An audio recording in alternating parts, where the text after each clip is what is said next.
Good afternoon, Board. This presentation is intended to provide additional information on possible additions to AE Local. I'd like to begin with a review of information that was provided to the Board in July. On July 20th, at the request of a Board committee, we researched information on the creation of policy AEA. The purpose of this policy is to establish clear guidelines in the attempt to remove intra-institutional and inter-institutional systems that prevent equitable outcomes for all students. In speaking with the district's TASB representative, I shared that AEA is not an option at this time. TASB is working with the National School Board Association to create a set of procedures a committee would use to create AE policy. The guidance would require the district to use current district data to find areas of growth and need, as well as research-based practices to establish policy around next steps. TASB's recommendation is to wait for additional guidance and communication that is expected with the next update.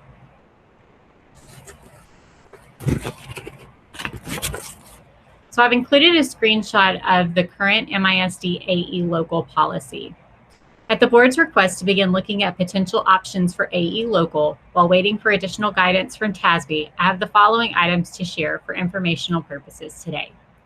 Guidance from TASB on AE Local suggests adding a section on racial and ethnic equity.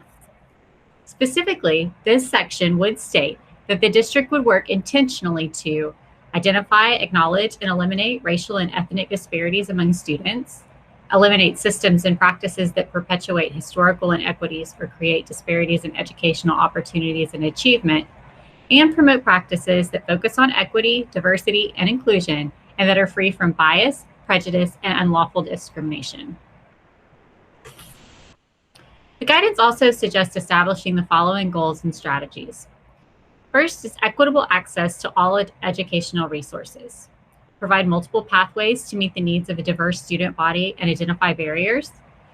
Districts shall not tolerate lower academic achievement for any student group compared to peers. The district shall regularly review data that results in a disproportionate representation of any racial or ethnic group and work to eliminate the gap. Encourage the advanced academic opportunities for all students, and give employees and students the opportunity to develop racial, ethnic, and cultural competency. The suggested goals and strategies continue with creating opportunities for students, families, and community members to engage in leadership development and empowerment as partners in planning and decision-making. Create a school climate that reflects its values of educational equity and cultural responsiveness.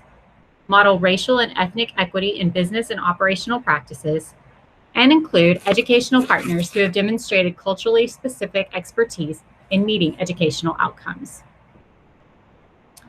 The final three suggested goals are to prioritize culturally responsiveness and educational equity in reviews of curriculum and instructional programs, provide ongoing research-based professional development to develop employees' cultural competency and their ability to address racial and ethnic disparities, and lastly, recruit and retain a diverse and culturally responsive workforce. A full copy of the example sent from TASB is included in your notes. As stated earlier, this is for informational purposes only today, but I'm happy to answer any questions you may have or gather additional guidance for the Board's review. Thank you.